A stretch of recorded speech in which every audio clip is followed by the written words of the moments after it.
Hi, it's Amy Shaw, the Soul Whisperer here. I'm a shaman in the Austin, Texas area. I'm in my car again today. If you're a regular watcher of my channel, then you know I make a lot of videos in my car.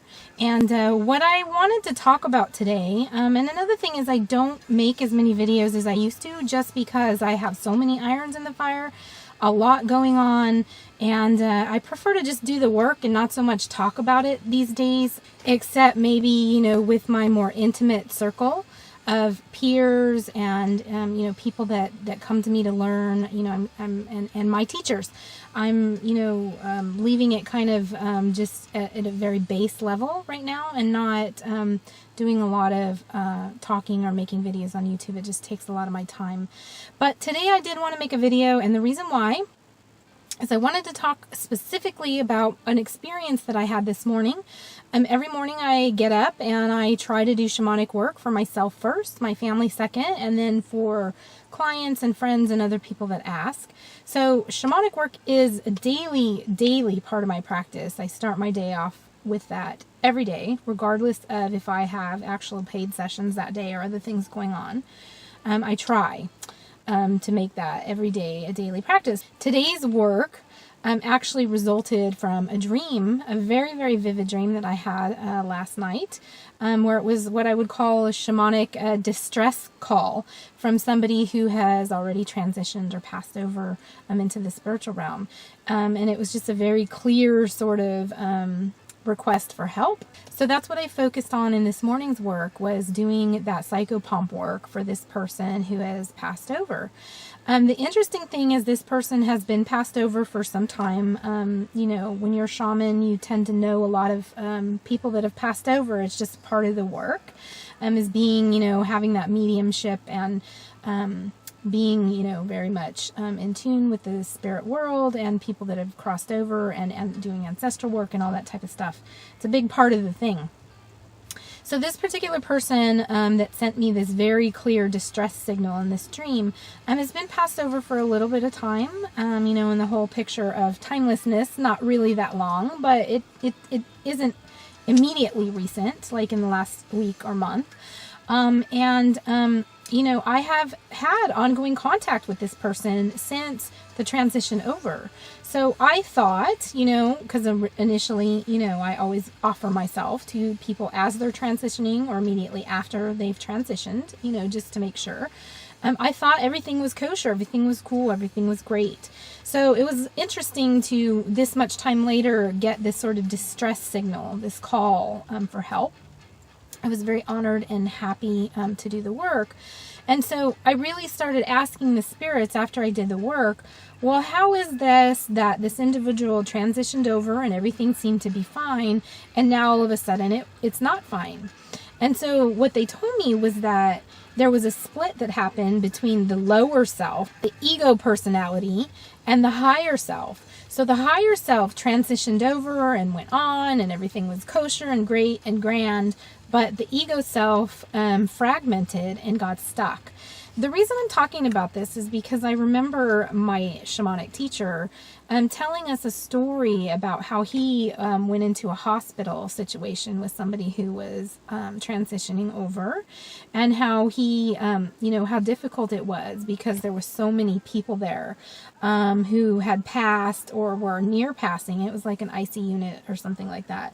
And, he was just talking about the hospital in general and, what kind of place it is, like spiritually, and how the work that he was doing for this individual was like this massive soul retrieval. And he talked about seeing like the split, fragmented aspects of the soul, like as birds, sitting on branches of a tree, and there were so many of them. And that, when he did the soul retrieval for this person, they all just came together. And the soul retrieval aspect actually occurred after the person transitioned over. And, I was pretty new, newly learning, the specific technical aspects of shamanism. And if you've been watching my channel a little bit, then you know that I came out of Christianity. I had well over a decade of very intense theological, academic study of Christianity, as well as it being, my spiritual path, my religion. And so, that those ideas and those beliefs are really, really entrenched. They're deep in my heart. And I no longer consider myself a Christian. I don't adhere to the corporate religion of Christianity. But all that stuff that I learned and my understanding, it really does taint everything else, no matter how, much I try to let go of that. And I don't always realize the degree to which it truly does influence the way that I think.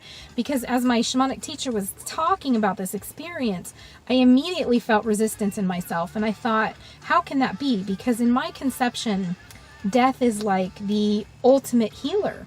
Like at that moment of death, we are like fully healed. We let go of that, of the body, of the ego consciousness, and all the limitations of, the filtering that happens through our human brain, and just, being so bound into the flesh.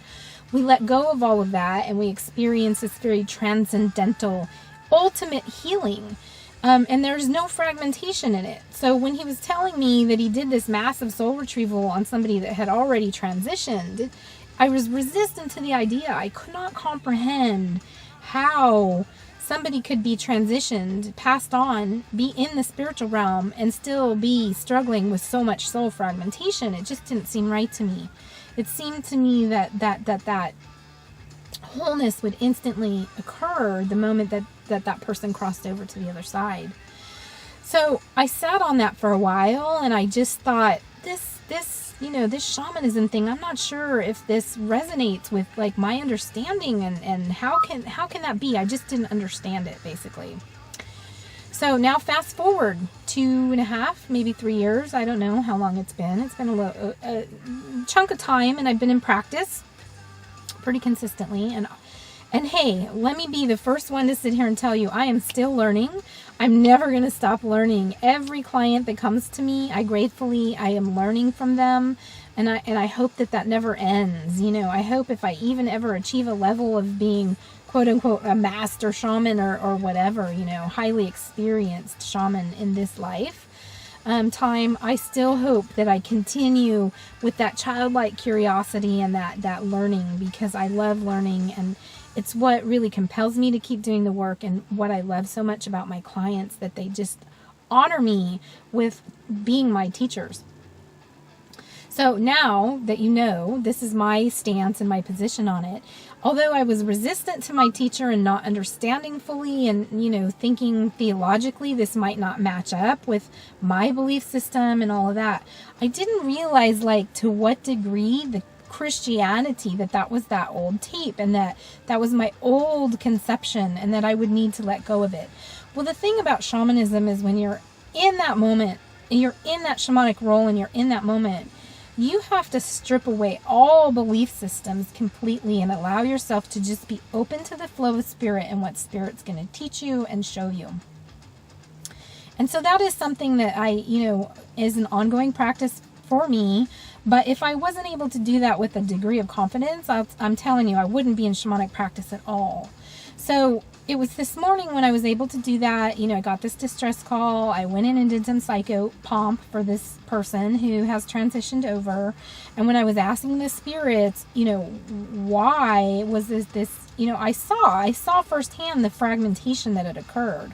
This difference or discrepancy between this person who immediately transitioned and was like, hey, I'm transitioned, everything's great, I'm on my path, and, just everything was solid and good, no psychopomp work really needed, to all of a sudden now I'm getting this distress call from this individual saying, help, I'm stuck, I'm in this loop, and I don't know how to get out of it. So what was that? And so when I asked the spirits what was going on, because I saw the fragmentation firsthand, that's when they revealed to me that it was a situation of the higher self being split off from, an aspect, a lower aspect of the ego self. So in essence, all of that is soul. It all counts, and it's all part of it. So it's not like it's a separate thing. But in the astral realm, there's all these sort of disembodied fragments of people and personalities, and we want to try to clean that up as much as possible, create wholeness and unite, those aspects with themselves. as much as possible. So it was interesting, though, to me, and it's why I wanted to talk about it, that I experienced firsthand the fragmentation, and then that's what the spirits had said, that this actually was soul loss. It was soul fragmentation. And part of the work that I did for this individual who transitioned over into the spiritual realm already was a soul retrieval. It was reuniting this lower ego aspect of the soul or the personality with the higher aspect. And the individual was very, very grateful that I did that. It was just a lot of stuff, went into that. And I won't get off the track in talking about that. But the message that I really wanted to share today is that although I was initially resistant to my teacher saying that he had done soul retrieval for somebody, a massive soul retrieval for somebody who had already passed away, and I didn't think that aligned with my theology or my understanding of what death really is as an ultimate healing sort of experience, my firsthand experience, direct firsthand experience, which is totally what shamanism is based on. Direct firsthand experience. It's not based on belief. It's not based on faith. It's not based on any of that. It's based on direct firsthand experience. And so I had that. I had a direct firsthand experience this morning of somebody who was suffering from soul fragmentation in the spiritual realm, in the afterlife state. So it does happen.